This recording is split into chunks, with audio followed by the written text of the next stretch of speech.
Olá, alunos do Instituto Federal de Educação, Ciência e Tecnologia do Piauí. Eu sou o professor José Regilmar.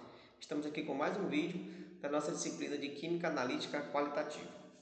No vídeo anterior, nós falamos um pouco sobre equilíbrio químico, em especial falamos sobre a constante de equilíbrio de concentração. Mostramos como deduzir essa constante a partir da lei de velocidade de uma reação, onde a gente tinha a velocidade direta igual à velocidade inversa. Hoje, nós vamos relacionar essa constante de equilíbrio com diversas situações, que a gente pode chamar assim de meios, né? O ambiente em que esse sistema está em equilíbrio. Então, acompanhe aqui comigo, aqui nessa tela, para a gente poder entender melhor como é que vai ser isso aí. Então, olha só, aqui nós vamos falar um pouco sobre como nós podemos expressar a constante de equilíbrio em diversos ambientes. O primeiro deles que nós vamos destacar seria aquele ambiente em que o sistema está ocorrendo em condições moleculares. Ora, as condições moleculares elas podem acontecer tanto em meio aquoso, mas nós vamos dar uma ênfase particular para os sistemas gasosos, tendo em vista que os sistemas gasosos eles são mais fáceis, são sistemas simples. Então, nessas soluções gasosas, nós já temos a nossa constante isso, de concentração, Kc, mas nós também vamos tentar expressar aqui em termos de pressão, que é o Kp, ok? Além dessas duas, nós vamos falar um pouco aqui do ambiente aquoso, onde você tem a hidrólise da água, e aí nós vamos ter uma constante aqui conhecida como Kw, que é a constante da água, ou da ionização da água, e nós temos os ambientes iônicos, em que você tem a dissociação, ou no caso ionização na verdade, de ácidos, onde o ácido sofre aqui uma ionização, tá certo? E aí você vai ter aqui a constante ácida, chamada de Ka. Vamos ter a ionização das bases, e aí essa constante vai ser a constante básica, e ambientes salinos. Nos ambientes salinos, vamos dar aqui um destaque, tá bom? Para as seguintes características. Primeiro, o ambiente salino pode ser um ambiente homogêneo, e aí o que nós vamos ter? Nós vamos ter aqui diversas possibilidades nesse ambiente salino. Pode ser um ambiente salino em que um dos produtos é um ácido forte, e aqui eu tenho uma base fraca. Pode ser um ácido fraco, uma base forte. Pode ser um ácido fraco e uma base fraca, e ainda um ácido forte e uma base forte. Nesse último caso, certo? Do ácido forte, base forte, nós vamos ter sempre um ambiente neutro. E aí a gente não vai ter aqui nenhuma expressão de equilíbrio para esse sistema, que seja realmente interessante para nós. Mas todos os outros três, é isso? Ácido forte, base fraca, ácido fraco, base forte e ácido e base fraca, nós vamos ter aqui um processo de quebra desses sais, onde a água vai estar trabalhando diretamente, e aí nós vamos ter uma constante de hidrólise, tá? E aí nós vamos tentar deduzir essas várias relações entre a constante de hidrólise, a constante de ionização da água e as constantes ácidas e básicas. Para uma segunda análise dos ambientes salinos, aí nós já vamos ter os sistemas heterogêneos. São aqueles em que o sal envolvido ele é praticamente insolúvel. Eu pego aqui o sulfeto de ferro como um exemplo, mas nós vamos ver vários outros exemplos. E uma pequena quantidade passa para o estado iônico, certo? Seus cátions e ânions. E aí nós vamos ter uma constante chamada constante do produto de solubilidade. Ora, o que é que a gente pode analisar nesse primeiro momento, né? Nós vamos observar nesse pequeno slide em que nós temos a constante de equilíbrio de concentração sendo expressa em outros contextos, digamos assim, né? Se ele vai estar no sistema gasoso, aí me interessa falar um pouco da pressão.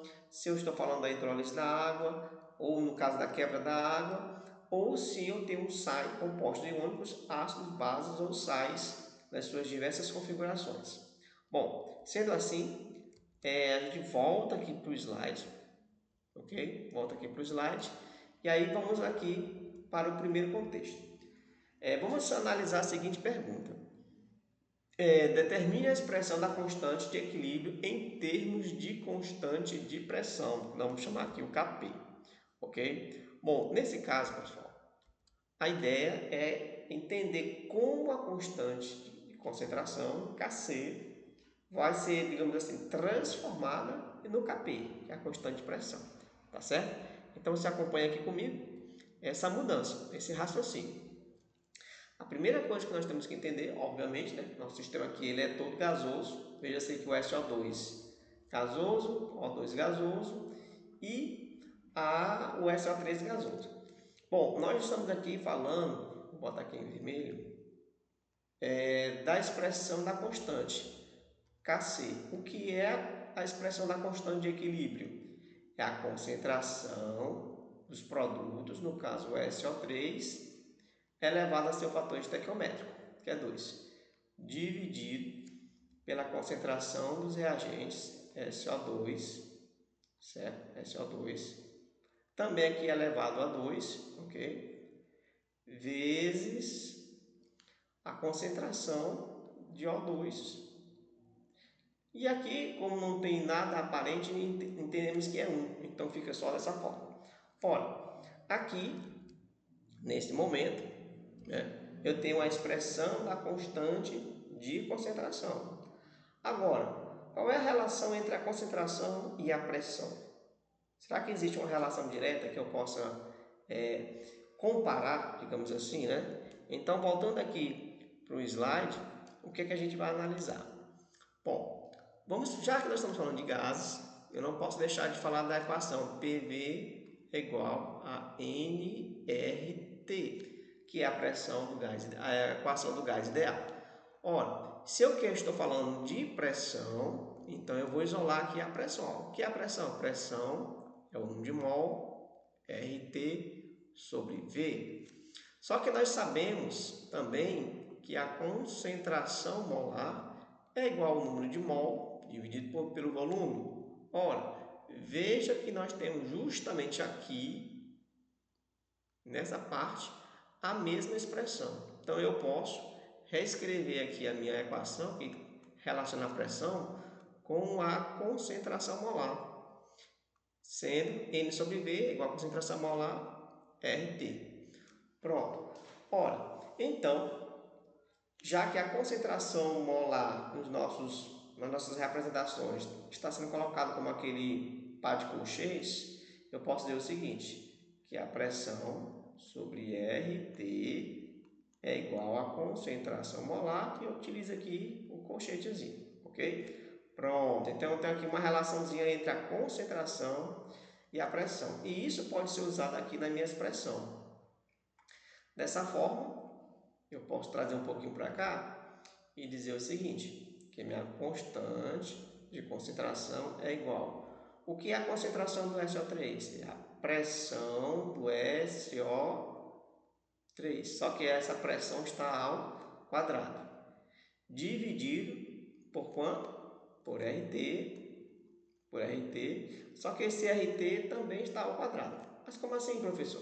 Lembre-se que a concentração aqui, ó, pessoal, concentração está ao quadrado. Se a concentração é o P sobre RT, então a concentração ao quadrado é o P ao quadrado sobre RT ao quadrado. E aí eu cheguei nessa expressãozinha que vocês estão vendo aqui, ok? Pronto. Olha, isso aqui vai estar dividido, vou botar aqui o Kc mais para baixo, pela mesma expressão, ó, SO2 ao quadrado. Então eu vou escrever o quê? Pressão ao quadrado, não é isso? De SO2 sobre RT ao quadrado. Isso vezes a pressão do oxigênio aqui, ó, o O2 sobre RT, já que o expoente é 1. Bom, aqui nós temos uma divisão de frações. A primeira multiplica o inverso da segunda, não é isso? Então nós podemos fazer aqui do ladinho só para ganhar tempo. E o Kc vai ser igual a essa primeira expressão aqui, ó. Eu posso escrever P ao quadrado de SO3 sobre RT ao quadrado vezes o inverso dessa expressão. Então, eu escrevi tudo que está aqui embaixo na parte de cima. Então, eu vou escrever RT ao quadrado vezes sobre P ao quadrado do SO2 vezes o RT sobre pressão do O2. Aí vem a aritméticazinha, ó. Esse cancela com esse, não é isso? E o que é que nós vamos ter aqui? Trazendo para cá. Nós vamos ter agora aqui a constante de concentração é igual a pressão ao quadrado do SO3, ok? Sobre a pressão ao quadrado do SO2 vezes a pressão do O2 vezes, aí eu vou deixar só isso aqui, ó, RT. Pronto.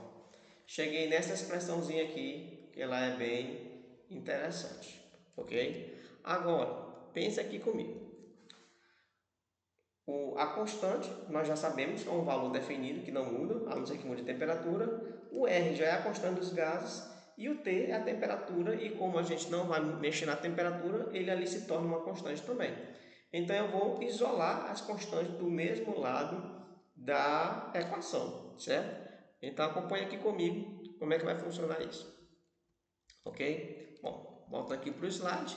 Como eu falei para vocês, isso aqui, ó, é constante, não é isso? Então eu digo que o KC aqui está multiplicando, vai dividindo.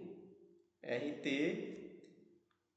é igual a pressão quadrado do SO3 sobre pressão quadrado do SO2 vezes a pressão do O2. Ora, aqui, meus queridos, o que a gente pode analisar? Para deixar aqui bem bacaninha. Que o KC vezes, né? Bota aqui vezes. Se aqui o expoente é 1, então eu posso dizer que é RT elevado a menos 1, certo? Vezes RT elevado a menos 1, que é igual a P quadrado de SO3 sobre P quadrado de SO2 vezes P igual a 2. Vamos fazer aqui, né?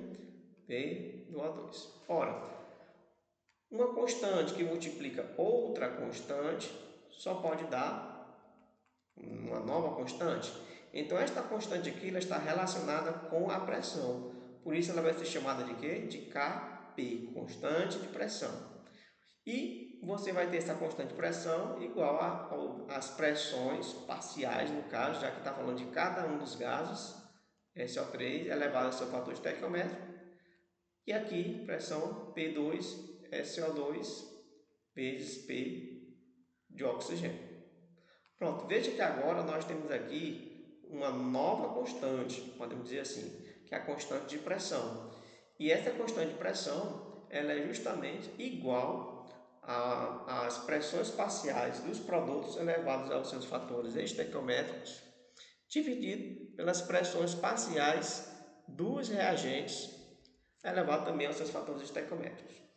Você está trocando aí o termo concentração pelo termo pressão parcial, ok? Bom, mas tem um detalhe interessante que a gente não pode deixar de observar, que é justamente o expoente do RT. Veja só que se nós voltarmos lá para o começo, né, da equação, certo?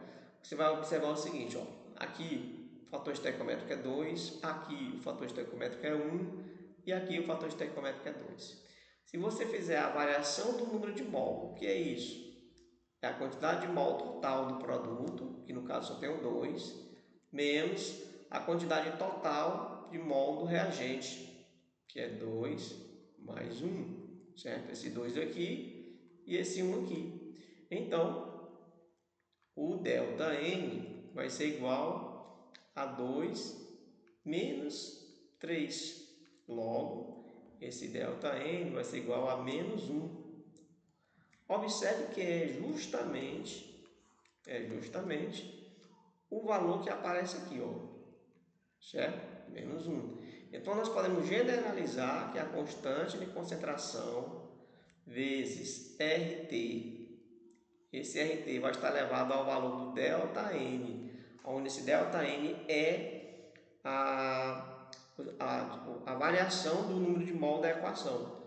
Isso aqui vai ser igual justamente à concentração, ou no caso, as pressões parciais dos produtos da reação elevada a seus fatores estequiométricos, dividido pelas pressões parciais dos reagentes, também elevado a seus fatores estequiométricos. Então, a gente tem uma generalização aqui na lei dessa constante de equilíbrio químico, quando o termo aqui está sendo justamente a pressão, ok? Bom, então, veja só que nessa aula nós conseguimos relacionar aqui a constante de equilíbrio químico em função da concentração com a constante de pressão. Na próxima aula, nós vamos avançar nessa análise comparando a constante de concentração em outros ambientes, tanto com a dissociação da água, quanto com a ionização da água, na verdade, e a ionização de ácidos, bases e a dissociação de sais. Então, eu te espero no próximo vídeo. Boa sorte e bom estudo!